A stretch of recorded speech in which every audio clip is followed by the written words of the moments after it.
Vicky and I say greetings from Castle Goring.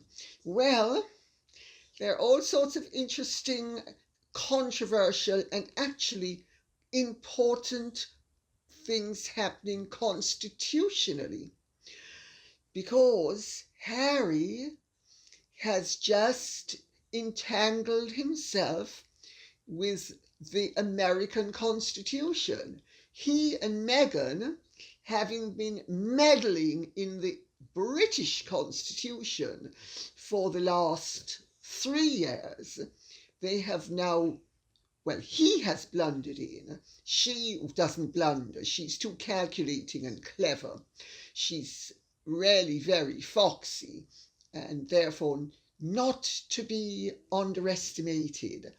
But he is really rather silly, and he has blundered in with an attack against the First Amendment of the American Constitution, which has caused no end of problems on both sides of the Atlantic. And it would appear that finally all these wonderful admirers of his are going to wake up to the fact that maybe he's rather more of a dolt than they thought.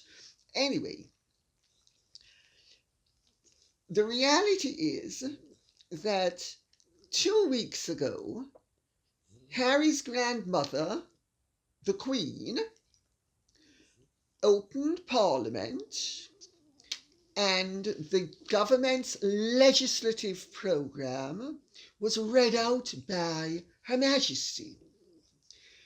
One of the cornerstones of this government's policies for the coming year is to take on woke culture, attack cancel culture, attack the attacks that the wokists have been making on the liberties, the civil liberties that go along with a constitutional democracy. And so, for instance, the British government now says that it is going to fine universities who no platform people and cancel, etc. So there is a fight back, thank God, from Boris Johnson and his government in terms of the cancel culture that is so prevalent and is so dangerous. Well, that was 2 weeks ago. What does Harry do last week? He gives his podcast and he announces that he doesn't know very much about the First Amendment, but basically he doesn't like it. It's bonkers. That was his word.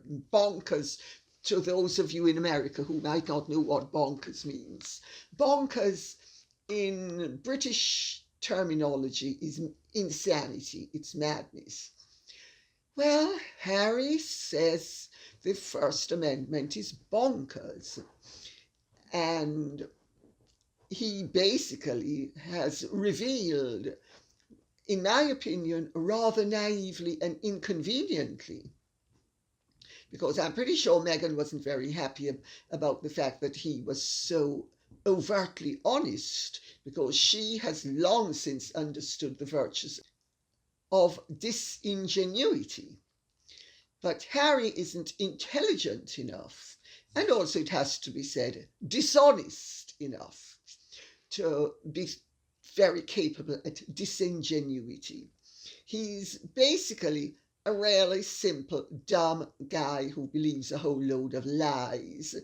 But he's not the sharpest knife in the culinary drawer, and he certainly has a degree of naivety that not only goes along with his protected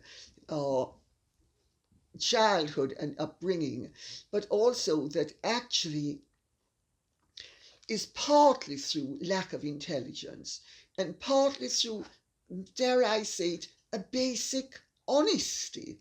because he has a basic honesty. Now, into this he blunders, not only taking on the First Amendment, and I gather that in America this has finally woken up an awful lot of people to the fact that Harry and Meghan, they are both very malign people, that they actually do not mean constitutional democratists.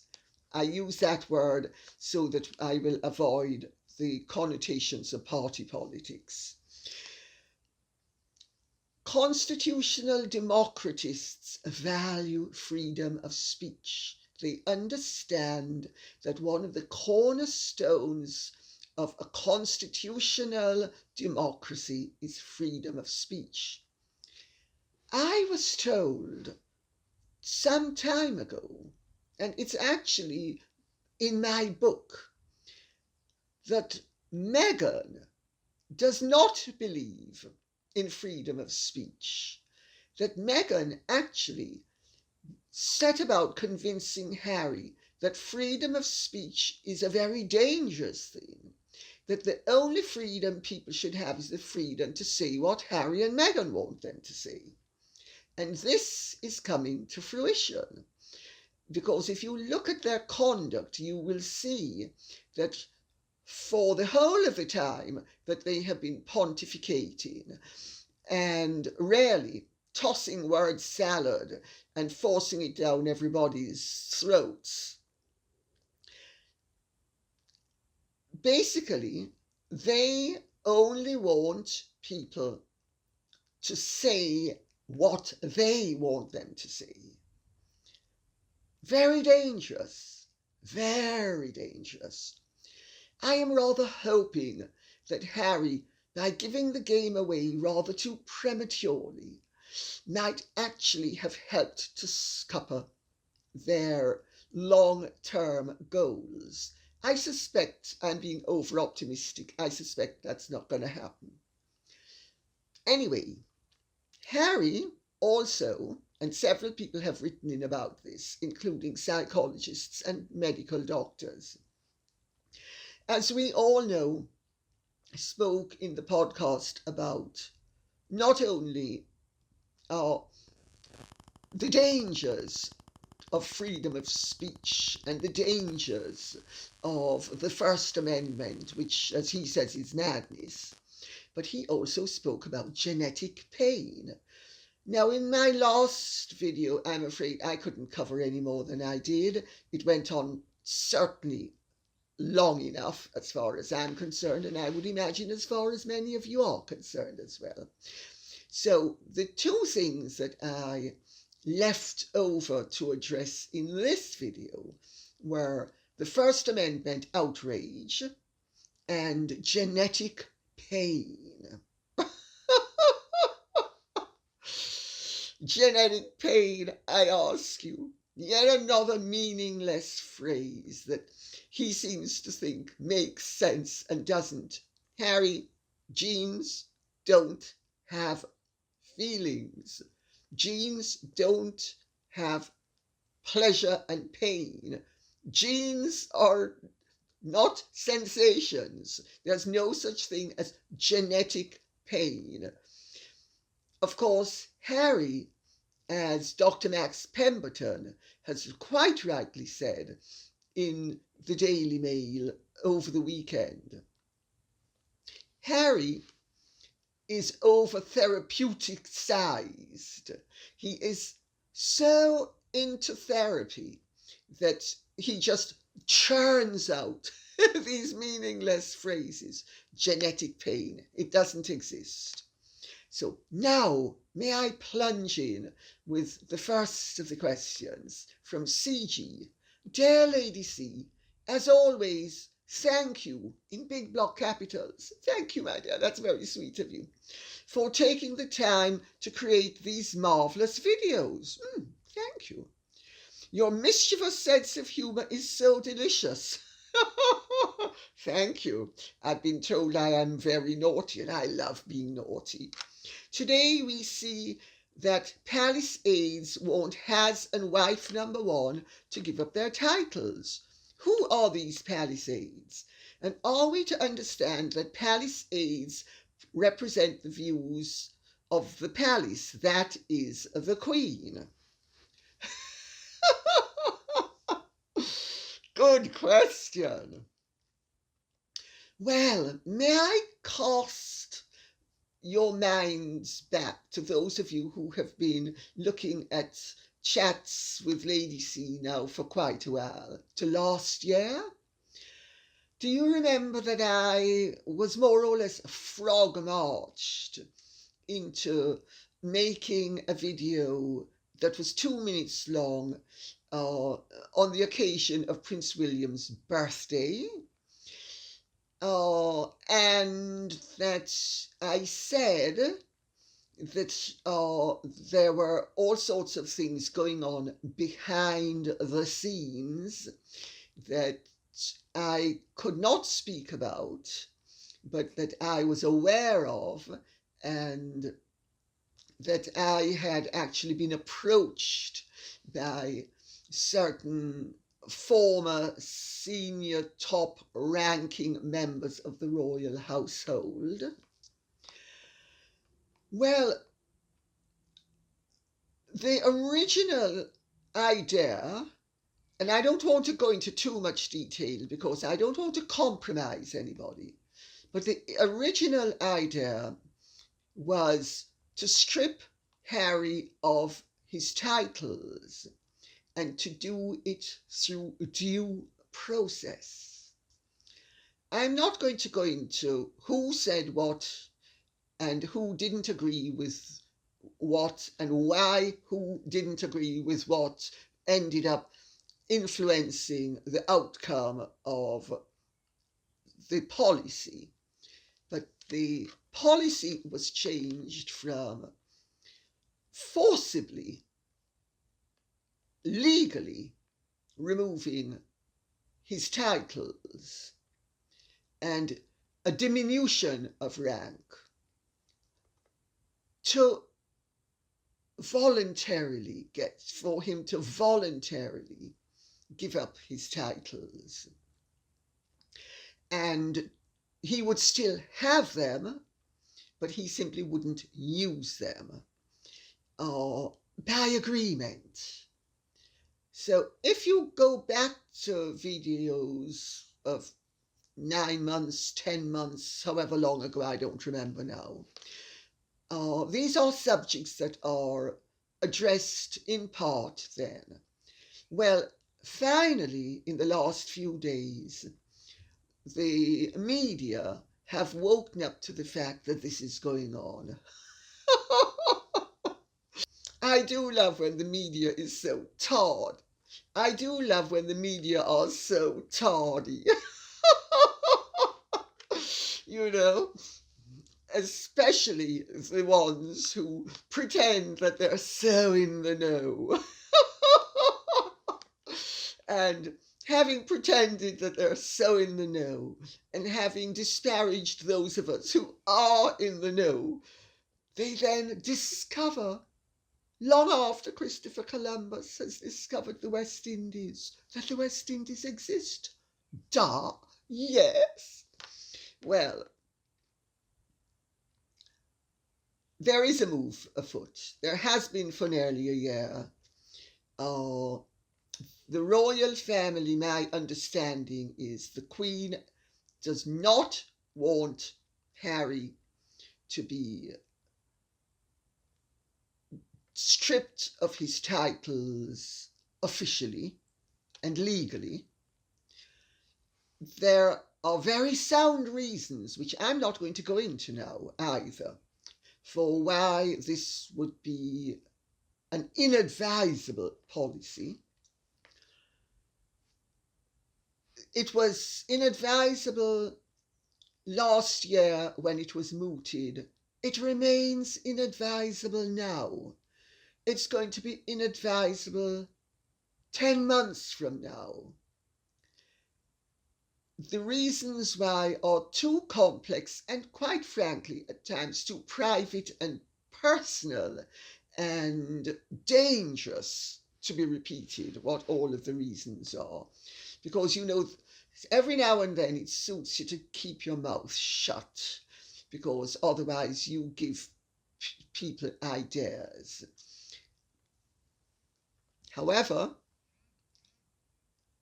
the courtiers are and have been very aware of the fact for the better part of a year now that Harry and Meghan need to be stopped, and that they are unstoppable, they are uncontrollable.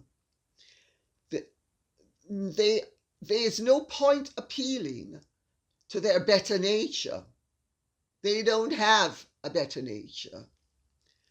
You can't appeal to people's consciences when there's a void instead of a conscience. You can't appeal to people's hearts when there is no heart. You can't appeal to people whose every goal is to make as much money as possible, as damagingly as possible, and to do it in such a way that they will come out smelling of roses and everybody else will come out smelling of the gutter into which they have dragged them. Because let's be clear about who's dragging whom into the gutter. So, the plans have been afoot now for some considerable length of time to get them to give up their titles voluntarily. I'm not going to go into any more than this, but believe me, there are cards held on the other side. Harry and Meghan are not the only ones who have cards. I leave it at that. So, yes, there is a movement afoot at the palace. It has been for some time. It was, to my certain knowledge, formulated by one of the former top-ranking members of the royal household, a former member. It is being implemented, and there is cooperation in various quarters for it to be implemented, and let's see what happens. Harry and Meghan are the enemy. Let's be clear about that. They're the enemy. They're plotters and planners and schemers are the enemy. I'm not going to be saying certain things that I know, because I'm not tipping them a wink. As simple as that. So, there are more important things in life than entertainment. So now, Lizzie Nunez says, in the same podcast with Dax, Harry said that he did not understand our First Amendment and found it nutty because people can always find a loophole. Needless to say, a lot of Americans got upset about it, even some telling him that if he did not like our amendments that he could go back to England. Quite right too. He is starting to upset people on both sides of the pond. Good. This coming from the prince who is not the brightest bulb in the box. That, my dear, is the understatement of all time. He needs to educate himself before escaping England and his duty to live in our country and profit to the tune of millions by using his connections. He needs to stop talking. Would be that he would, my dear. Only an ignorant, entitled, self-absorbed person would think it's okay to lecture a country on their laws. Couldn't agree more. People are starting to realize who he really is and his wife's agenda, and are starting to tune them out. And do I agree? Yes, I agree. I agree wholeheartedly. Yeah. There's no more to be said than that fools rush in where wise men fear to tread, and it is better to be thought a fool than open your mouth and remove all doubt. Well, Harry has rushed in where wise men fear to tread, and he has opened his mouth and proven incontrovertibly how stupid he is. I mean, it actually defies logic that any stranger married to a national of a foreign country, especially somebody in as politically sensitive a position as Harry, would have the insensitivity, not to mention the gall, as to be trying to take on the American people's attachment to one of the cornerstones of their civil liberties, namely the First Amendment.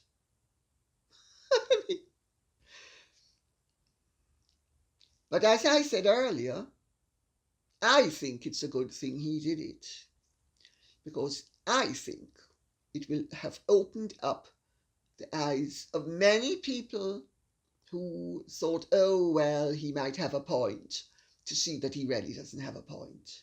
Not only doesn't he have a point, that he is the point. And the point is all about making money for himself and that greedy creature to whom he's married. Meghan says something very interesting, and I'm going to read it out to you because I have to say I am constantly surprised in the most positive and delightful manner with the comments that I get from people and the feedback that I get from people, and to show that the average person really does deserve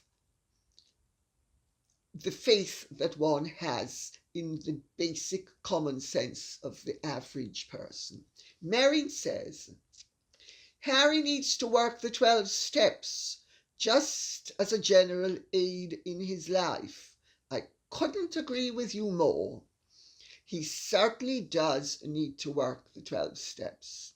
The 12-step program is wonderful for people who are selfish, self-centered, destructive, addicted, and have, through their either bad habits or their original lacks, degenerated spiritually and need a spiritual regeneration.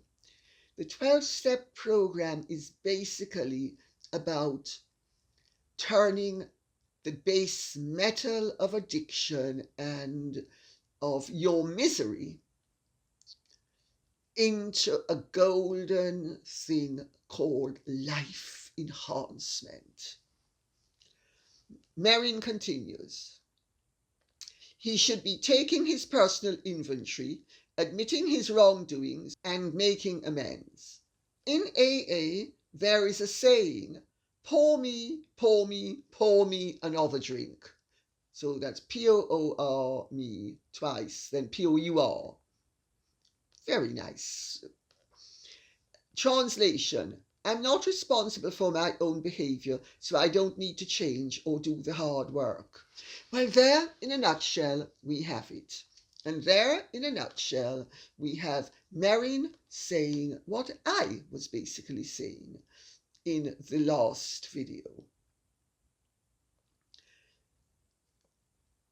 Harry doesn't seem to understand, nor does Meghan, that neither of them is so special that they can cast themselves in the role of authority figure, of telling us how to behave, what views we should have on things, what values we should have.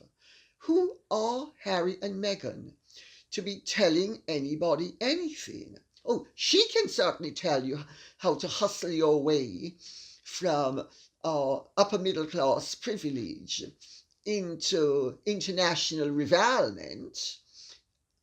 And he can tell us how to have turned yourself from one of the most popular members of the royal family into one of the most unpopular. There are lessons for them to teach us, but they don't understand that those are the lessons that they are in a position to teach us. They think they are in the position to tell us how to lead our lives, what our values should be, how we should be conducting ourselves, what we should be thinking, what we should be feeling, what we should be doing with our feelings. Well, I seem to remember from my days in Al-Anon and open meetings at AA that you weren't supposed to take anyone else's inventory. You were to take your own inventory.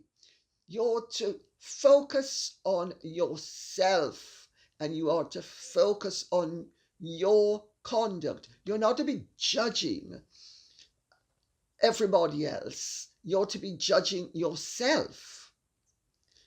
Harry and Meghan seem to think that the human race is filled with ignoramuses who are going to gasp with adoration and adulation as they tell us what we should be doing, because they are the guides.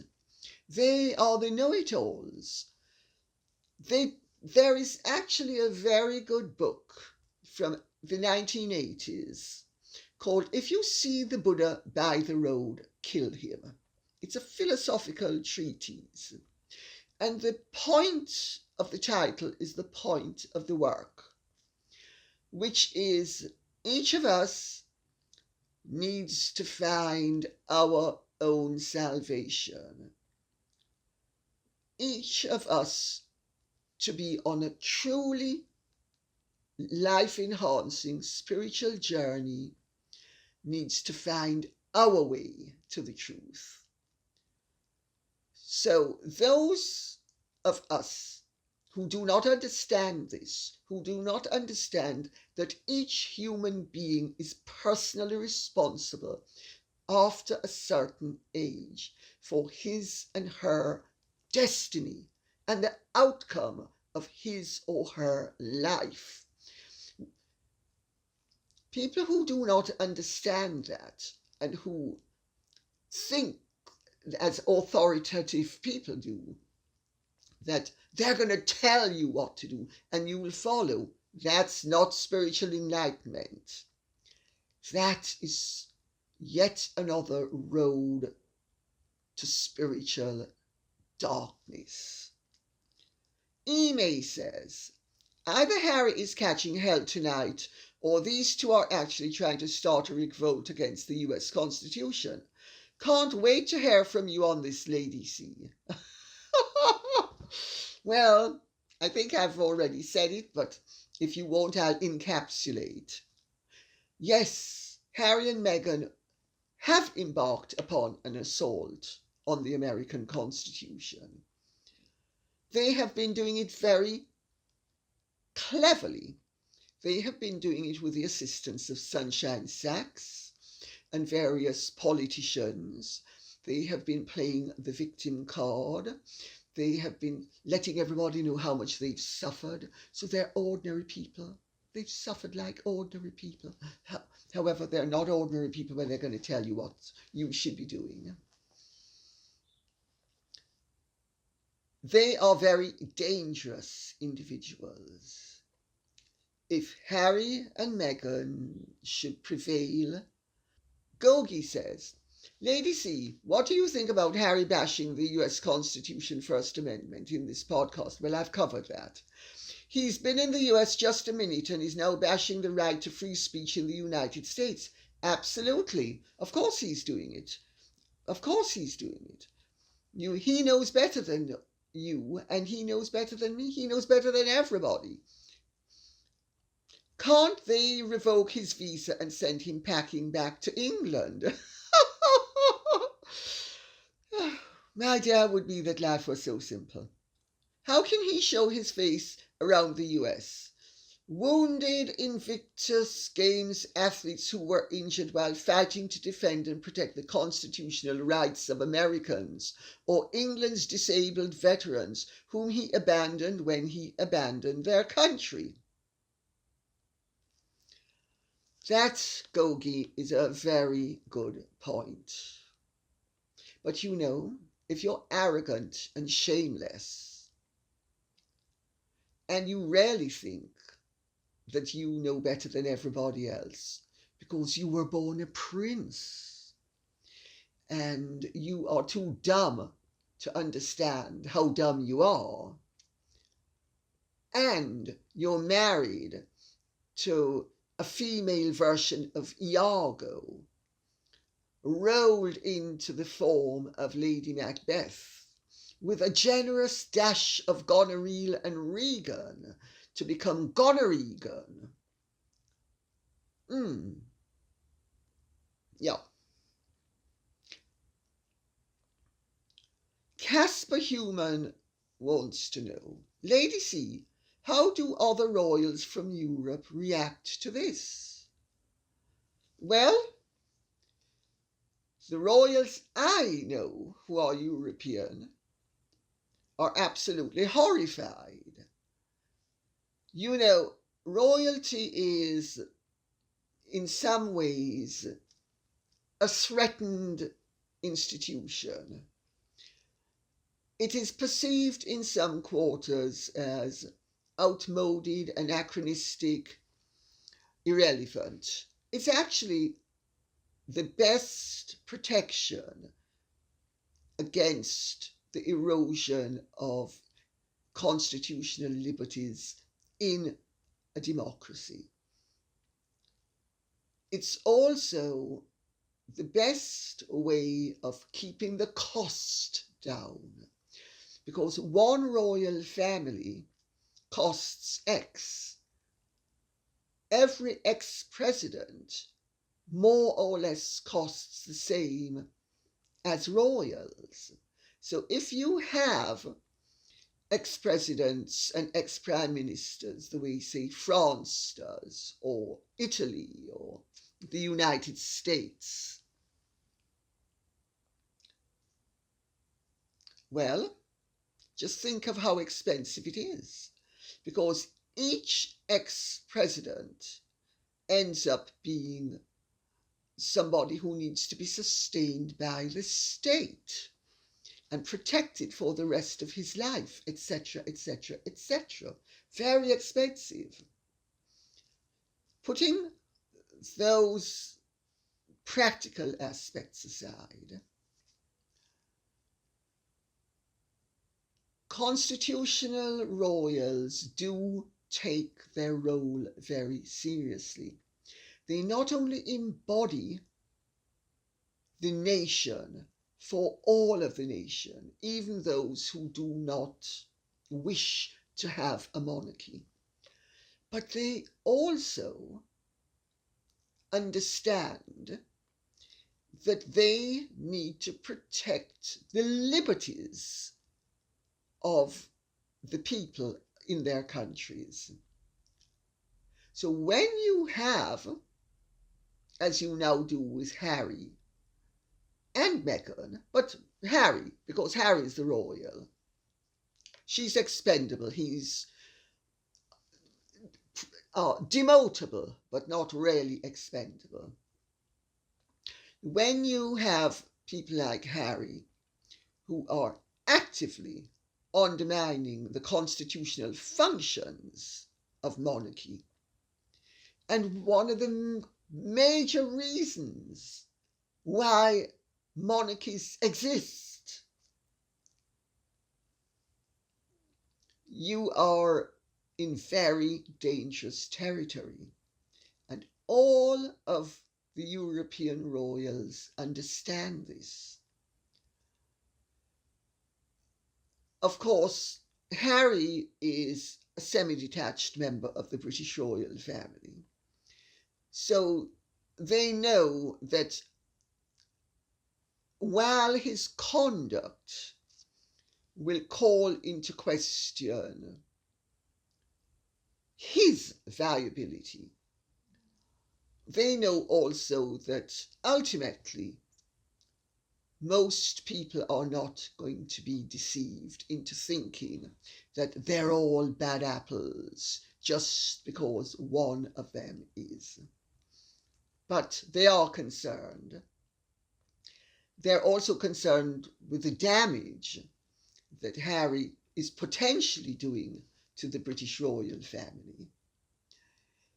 And it has to be said, I'm increasingly less and less worried than some of them are, because I think that this has degenerated into farce, and it's going to continue being farcical.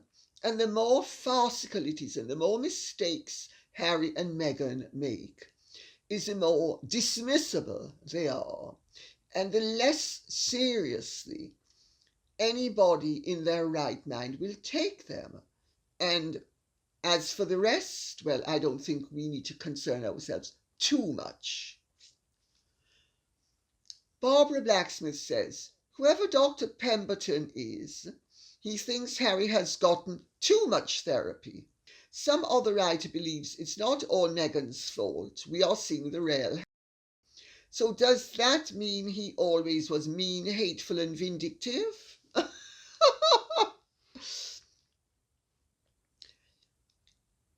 You know, when Dr. Pemberton says Harry has had too much therapy, I would slightly correct him, because I think what he's really trying to say is that Harry has surrendered too much to therapy thoughts, because you can only have as much therapy as you need, and he clearly needs more, because he's completely missed the point of therapy. The point of therapy is to assume responsibility for yourself, for your destiny, for your actions, and to accept in the present that you can influence your future by changing aspects of yourself, your thinking, your behavior, your perceptions, your attitudes. So he's not had enough therapy, or he's got the wrong end of the stick therapeutically.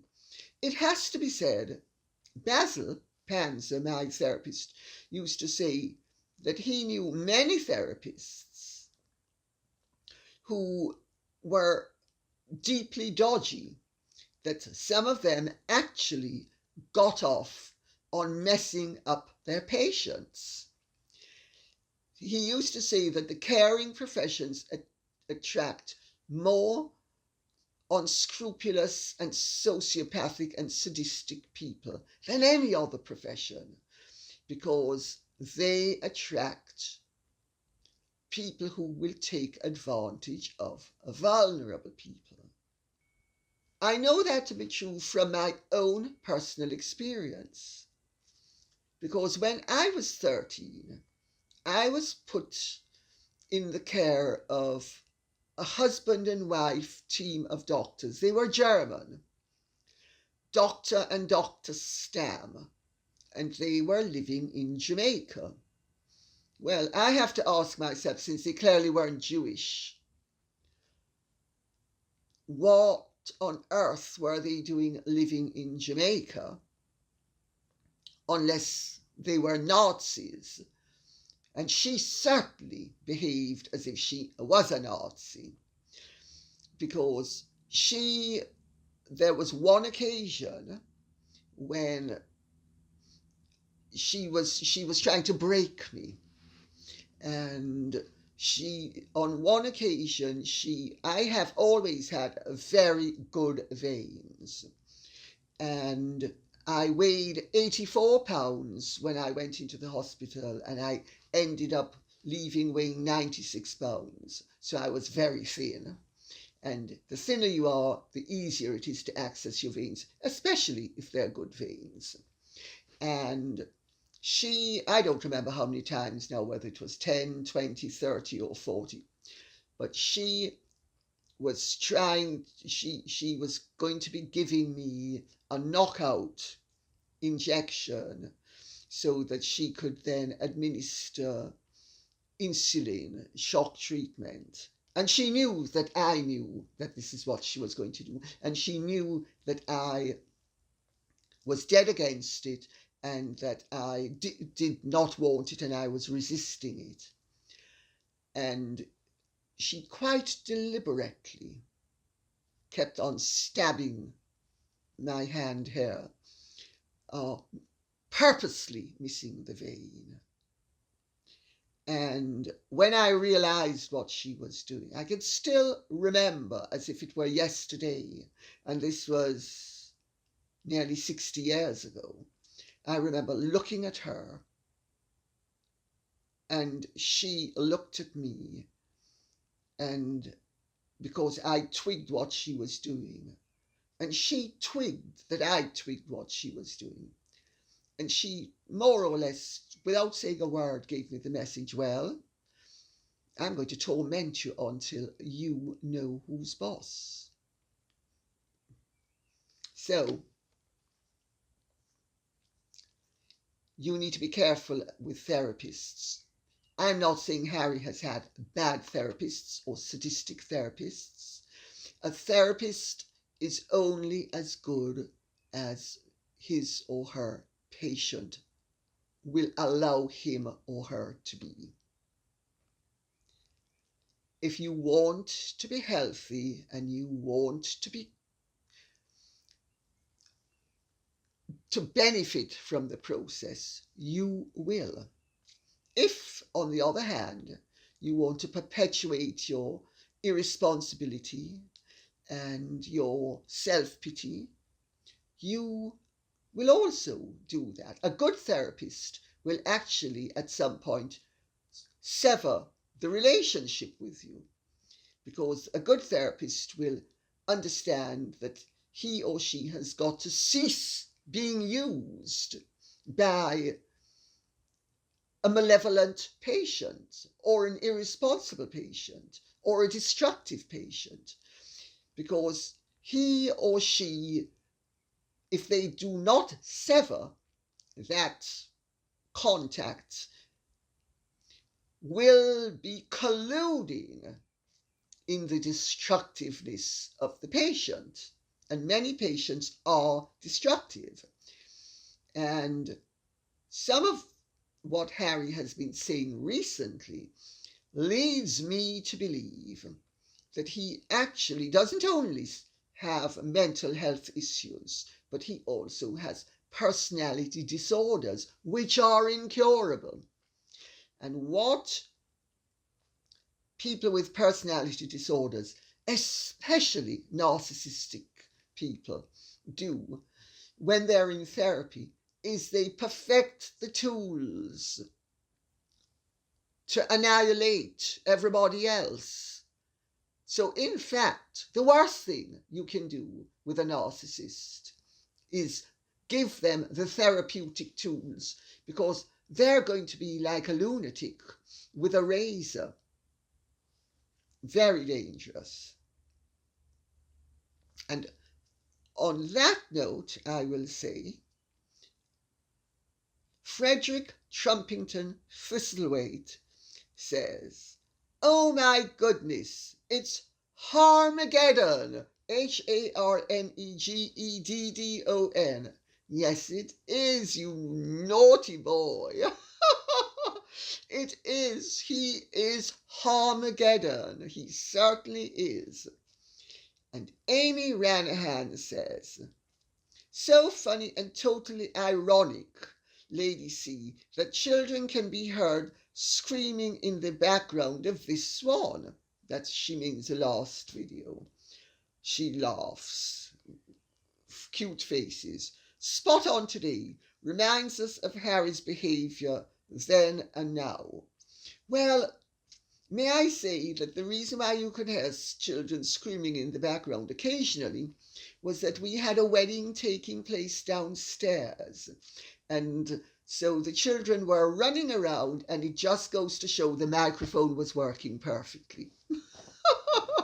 And on that note, I will say, I have been reading an excellent book called From Jerusalem to the Kingdom by the Sea by somebody called Adel Dajani.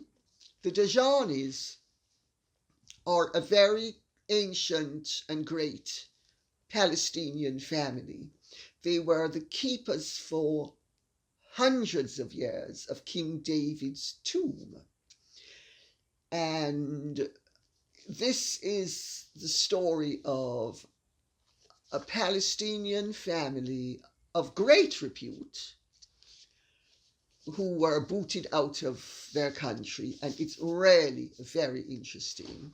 I have also been sent Greta Curran Brown, who has written 7 books on Byron's life.